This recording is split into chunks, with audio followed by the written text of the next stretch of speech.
अस्सलामुअलैकुम। बोलीस में खुशामदीद। मैं हूँ गौहर इशरत और मैं हूँ महरुख शहरियार। हेडलाइंस आप मुलाहिजा कर चुके हैं। बुलेटिन में खुशामदीद। सबसे पहले जिक्र करेंगे सुन्नी इत्तेहाद काउंसिल की मखसूस नशिस्तों से मुतालिक केस का। सुप्रीम कोर्ट में समाअत अगले मंगल तक मुलतवी कर दी गई है, जबकि तनाज़ा इलेक्शन कमीशन की गलतियों की वजह से आया। अदालत की ड्यूटी नहीं कि गलती को ठीक करे, सुप्रीम कोर्ट ने वाज़े कर दिया। चीफ जस्टिस काजी फैज़ी सर ने कहा कि अदालत इंसाफ के तकाज़ों का नहीं, आईन और कानून का इतलाक़ करती है। जब कुछ ठोस मवाद ना मिले तो इंसाफ की अपनी मर्जी की तशरीह की जाती है। जैसे अथर मिनुल्लाह का कहना था कि क्या अदालत आइन की संगीन खिलाफ वर्जी की तौसीक कर दे?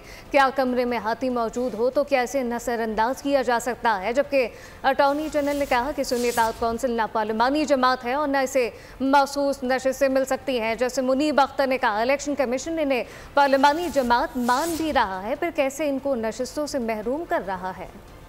सुन्नी इत्तेहाद काउंसिल की मखसूस नशिस्तों से मुताल्लिक केस अहम मरहले में दाखिल।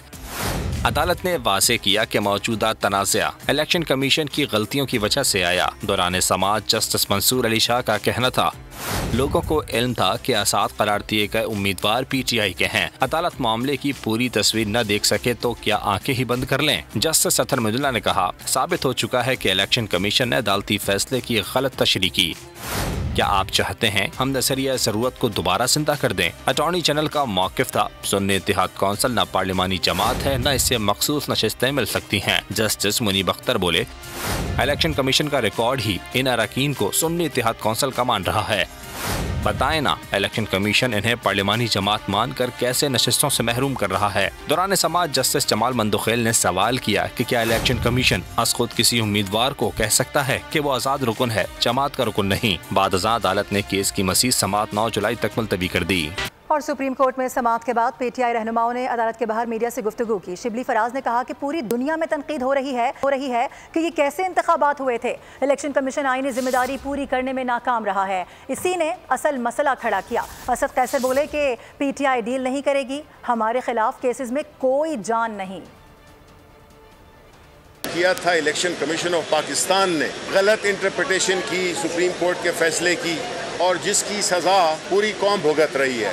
वो जो ये इंतखाबात हुए, वो इंतखाबात जिसकी की सारी दुनिया में क्रिटिसिज्म हो रहा है कि ये किस किस्म के इंतखाबात हुए थे, किस तरह से धांधली का एक आलमी रिकॉर्ड बनाया गया। और इसमें हमें बड़ी तशवीश है कि इस केस को बहुत ज्यादा लंबा किया जा रहा है। इसको लंबा करने से जो अदम इस्तेहकाम है वो मजीद बढ़ेगा। जब तक पार्लियामान में वो लोग नहीं आएंगे जिनको के पाकिस्तान के अवाम ने भेजा है, तो ये पार्लियामेंट भी उसकी वो इखलाकी मजबूती नहीं होगी, क्योंकि वो लोग बैठे हुए हैं फॉर्म 47 की मेहरबानी से, वो अवाम को रिप्रेजेंट नहीं करते हैं। दुनिया में नज़ीर नहीं मिलती कि टैक्स की अदायगी के लिए भी टैक्स लगा दिया गया हो। ये बदतरीन बजट है। शाहिद खाकान अब्बासी ने एक ही सांस में बजट का पोस्टमार्टम कर दिया। बोले कि अनेक तरीकों से अवाम पर बोझ बढ़ाया जा रहा है। आम आदमी की कमाई पर 50% टैक्स लगा दिया गया। समझ से बालतर है कि किस सोच के तहत ये बजट बनाया गया है।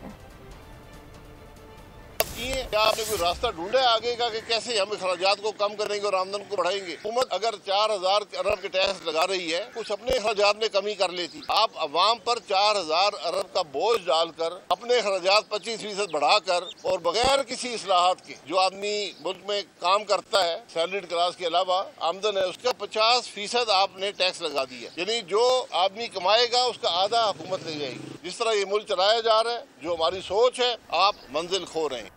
और मकामी लोग यहाँ नौकरियाँ नहीं करेंगे तो कहाँ जाएंगे? ये नफरत अंगेज बातें ना करें। MQM ने नौजवानों को तशद्दुद की राह पर धकेला। रहनुमा people's party Saeed Ghani MQM पर बरस पड़े। कहा कि उन्होंने शहर की कोई खिदमत नहीं की, अंधों कानों को नौकरियाँ बांटी गईं। अब उनका अजीज़ाबाद कोरंगी में भी नाम लेवा कोई नहीं।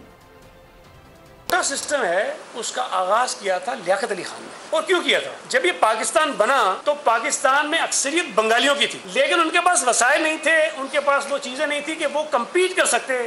कोटा सिस्टम लेकर आए ताकि बंगालियों को एक अच्छी नुमाइंदगी मिल सके सरकारी नौकरियों के अंदर। हमें 40% मुलाजमतें अर्बन एरियाज के लोगों को देनी है। अपनी सस्ती घटिया सियासत को चमकाने के लिए लोगों के जहनों में जो ये जहर घोलते हैं, फिर इनसे कह रहा हूं कि ये ना करें। अगर अपने आप को ये नई एमक्यूएम कहते हैं तो फिर अपने आप को साबित करना पड़ेगा कि ये जहरीली सोच को बदल चुके हैं। आज अगर फिर ये वही बातें करेंगे कि कभी सिंधियों से लड़ाओ, कभी पठानों से लड़ाओ, कभी पंजाबियों से लड़ाओ, कभी बलोचों से लड़ाओ, फिर जब आपस में सबको लड़ा चुके हैं तो फिर महाजनों को महाजनों से लड़ाओ। अपनी मकबूलियत में अगर आप इजाफा करने चाहते हो तो अपनी अवामी सियासत से करो, लोगों की खिदमत करके करो। महंगाई ने किसी भी महकमे को ना छोड़ा। 1 साल में सब कुछ महंगा हो गया है। बिजली और गैस के बिलों ने तबाही फेर दी है। सेहत हो या तालीम या फिर सफरी अखराजात सब बढ़ गए। मजीद तफसीलात की इस रिपोर्ट में। साल में क्या कुछ कितना महंगा हुआ, सरकारी दस्तावेजात सामने आ गयी। सेहत सहूलियात 19.83% महंगी हुई। तालीमी सहूलतों में महंगाई का गिराफ 15.86% ऊपर गया। मलबूसात 17.80% महंगे हुए। ट्रांसपोर्ट किराए 10.38% बढ़े। रेस्टोरेंट और होटल्स 11.88% महंगे हुए। हाउसिंग, पानी, बिजली और गैस के बिलों में 35.29% इजाफा हुआ। फर्निशिंग और घरेलू सामान की कीमतें 12.35% बढ़ी। और सिर्फ यही नहीं, बिजली की बुनियादी कीमत में भी ₹6.25 फी यूनिट का इजाफा होगा। बिजली बिलों में फिक्स चार्जेस भी आयद कर दिए गए हैं, जबकि सार्फिन के बिलों में भारी इजाफे का खदशा पैदा हो गया है।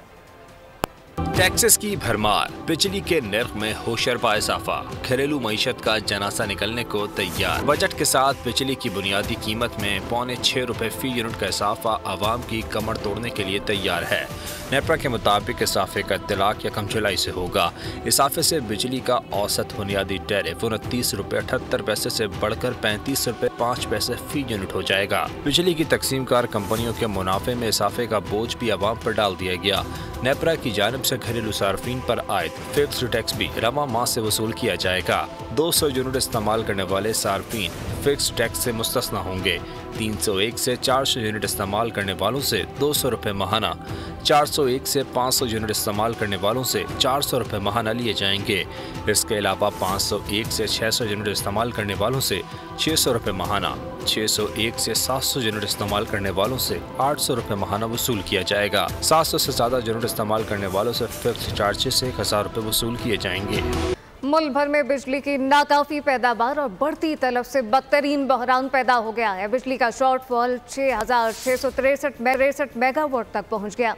नाअहल हुकूमत ने बिजली महंगी करके पूरे मुल्क को बिजली से महरूम कर दिया है, जबकि शदीद गर्मी से शहरियों की जिंदगियां दांव पर लग गई हैं। लोड शेडिंग 14 घंटे तक पहुंच गई। नाअहल हुकूमत ने बिजली महंगी करके मुल्क को लोड शेडिंग की आग में झोंक दिया। एक तरफ गर्मी की बदतरीन शिद्दत, दूसरी तरफ बिजली का बदतरीन शॉर्टफॉल। मुल्क भर में बिजली की पैदावार और इसकी तलब में जमीन आसमान का फर्क हो गया। बिजली का शॉर्टफॉल 6,663 मेगावाट तक पहुँच गया। बिजली की मजमूई पैदावार 20,037 मेगावाट, जबकि तलब 26,700 मेगावाट है। तलब और रसद में फ़र्क के बायस लोड शेडिंग का दौरानिया 10 घंटों तक जा पहुंचा।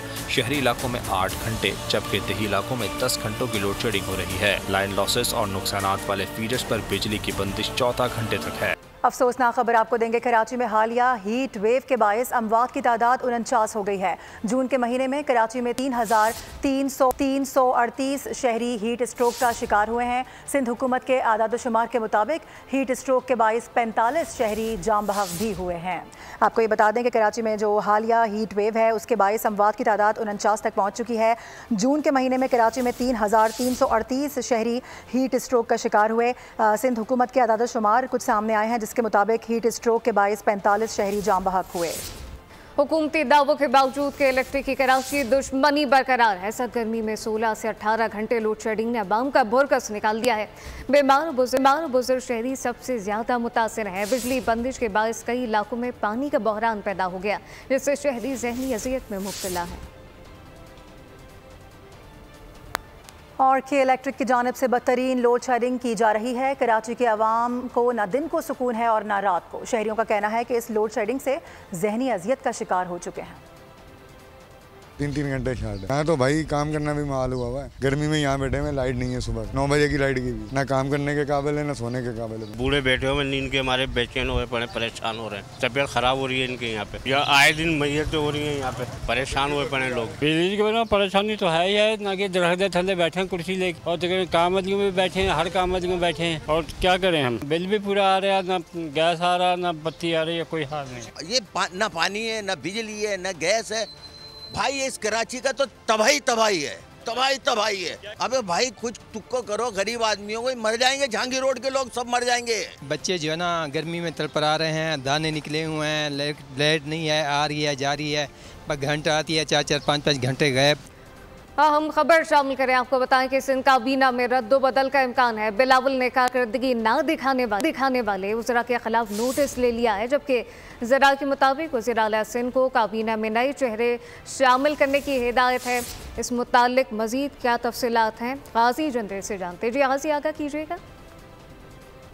बिलावल भुट्टो ज़रदारी ने सिंध काबीना में शामिल मुख्तलिफ वज़रा की कारकर्दगी के हवाले से नोटिस ले लिया है, और ज़राए का बता वज़ीर आला सिंध को बिलावल भुट्टो ज़रदारी ने हिदायत जारी कर दी है कि जो सूबाई वज़रा अपने महकमों में कारकर्दगी दिखाने में नाकाम रहे हैं, उनके न सिर्फ महकमों में रद्दोबदल की जाए, बल्कि जिन वज़रा की कारकर्दगी मुनासिब नहीं है उनको फारिग किया जाए। इस हवाले से आज बता रहे हैं कि अभी कुछ देर में बिलावल हाउस में इजलास शुरू होने वाला है, जिसमें बिलावल भुट्टो ज़रदारी उस पार्टी सिंध से ताल्लुक़ रखने वाले नौजवान मुंतखब अरकान और पार्टी के रहनुमाओं से मुलाकातें कर रहे हैं, जिसके बाद वो हिदायत जारी करेंगे वज़ीर आला सिंध को के मुख्तलिफ महकमों में। आम इजलास में फैसला होगा। वज़ीर आला सिंध को काबीना में नए चेहरे शामिल करने की हिदायत की गई है। गाजी जंदेर, बहुत शुक्रिया। एक बार फिर से बात करेंगे अवाम की परेशानी की। मुरीदके में बिजली के इजाफी बिल्स ने शहरियों को सड़क पर आने पर मजबूर कर दिया है। मुश्तइल अफराद ने लेस्को के दफ्तर का घेराव किया, जबकि जीटी रोड टायर्स जलाकर दोनों तरफ से बंद कर दी गई है। शहरियों का कहना था कि चंद यूनिट ज़्यादा डालकर हज़ारों रुपए बिल बढ़ा दिया जाता है। एहतजाज के दौरान शहरियों ने लेस्को दफातर का रुख किया, जहाँ वापडा अफसरान दफातर को ताले लगाकर भाग गए। और अब ये जानिए, हैदराबाद में जला हुआ ट्रांसफार्मर तब्दील होने पर शहरियों का अनोखा जश्न। शहरियों ने नए ट्रांसफार्मर पर फूलों की पत्तियां निछावर की और ढोल की थाप पर रक्स किया। और बहुत टेंशन के बाद एक अच्छी खबर शामिल कर लेते हैं। मॉनसून का स्पेल रवा हफ्ते वक्फे से बरसने का इम्कान है। महकमा मौसमियात ने आज से 7 जुलाई तक मॉनसून बारिशों की पेशगोई कर दी है। पंजाब के बेशतर डिवीजन में तूफान के साथ शदीद बारिश का इम्कान है, जबकि PDMA ने अलर्ट भी जारी कर दिया है। नदी नालों में सैलाबी सूरत हाल और अर्बन फ्लडिंग हो सकती है। खैबर पख्तूनख्वा और बलूचिस्तान में भी बादल जमकर बरसेंगे, जबकि कराची में समंदरी हवाएं बहाल होने से गर्मी की शिद्दत में कुछ कमी आ गई है। 8 जुलाई तक बारिश का कोई इम्कान नहीं। मानसून का खेल रुकने वाला नहीं। मुल्क भर में बैक टू बैक स्पेल असर दिखाएंगे। मौसम का हाल बताने वालों ने खबरदार कर दिया। कल से बहीर अरब और खलीज बंगाल से मानसून हवाएं शिद्दत के साथ पालाई इलाकों में दाखिल होंगी। आज से 7 जुलाई के दरमियान तेज बारिश का इम्कान है। पंजाब के बेशतर डिवीजन में तूफान के साथ शदीद बारिश मुतवक्के। PDMA ने अलर्ट जारी कर दिया। नदी नालों में सैलाबी सूरत हाल और में अर्बन फ्लडिंग का खदशा है। खैबर पख्तूनख्वा और बलूचिस्तान में भी बादल जमकर बरसेंगे। 4 से 7 जुलाई तक सिंध के बेशतर अजला में मौसम गर्म रहेगा। इस दौरान उमरकोट, मिट्टी, मीरपुर खास, सखर और लाड़काना में वक्फे से बारिश का इम्कान है। कराची में समंदरी हवाएं बहाल होने से शहरियों ने सुख का सांस लिया। गर्मी की शिद्दत कम हो गई। शहर का मौसम आज गर्म और मरतूब रहेगा। 8 जुलाई तक बारिश का कोई इम्कान नहीं। इसी के साथ बुलेटिन से फिलहाल इतना ही। मजीद खबरों और अपडेट्स के लिए विजिट कीजिए हमारी वेबसाइट boldnews.com। आप देखते रहिए बोल्ड न्यूज।